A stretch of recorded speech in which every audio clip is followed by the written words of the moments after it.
ریت کی اونچے اور لمبے ٹیلوں کی زمین، یہ علاقہ یمن اور عمان کے درمیان بکھرا ہوا تھا۔ قوم میں عاد یہاں 8,500 سال قبل آباد تھی۔ اللہ تعالیٰ نے انہیں سرسبز کھیتیاں بھی دے رکھی تھیں، جانور بھی، پانی بھی اور وافر خوراک بھی۔ نعمتوں کی اس وافروانی نے انہیں بھٹکا دیا۔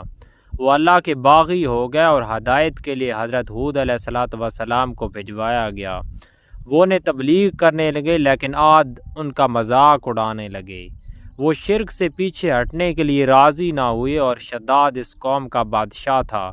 یہ 2 بھائی تھے، اور شدید اور شداد۔ شدید پہلے بادشاہ بنا اور وہ فوت ہوا تو شداد نے اقتدار سنبھالا۔ وہ ایک وسیع سلطنت کا حکمران تھا، اور حکومت یمن سے عراق اور بعض روایات کے مطابق ایران تک پھیلی تھی۔ حضرت ہود علیہ السلام نے اسے بھی سمجھانے کی کوشش کی، لیکن اس کا دل بھی بند تھا۔ دونوں کے درمیان مکالمہ ہوا، اور شداد نے حضرت ہود علیہ السلام سے پوچھا کہ میں اگر ایمان لے آؤں تو مجھے کیا فائدہ ہوگا؟ حضرت ہود علیہ السلام نے فرمایا کہ تم پر جنت حلال ہو جائے گی۔ شداد نے پوچھا کہ جنت کیا ہے؟ حضرت ہود علیہ السلام نے اسے جنت کا نقشہ بتایا، اور شداد نے دعویٰ کر دیا کہ یہ کیا بڑی بات ہے، میں بھی ایسی جنت بنا سکتا ہوں۔ اور حضرت ہود علیہ السلام نے اسے اس کفر اور شرک سے روکنے کی کوشش کی، لیکن وہ باز نہ آیا۔ اس نے سلطنت کی تمام بڑے معمار اکٹھے کیے اور احقاف میں ارم کے مقام پر 20 کوس لمبی اور چوڑی جنت بنوانی شروع کر دی۔ جنت میں سونے اور چاندی کی اینٹیں بھی لگائی گئیں اور جواہرات بھی لٹکائے گئے۔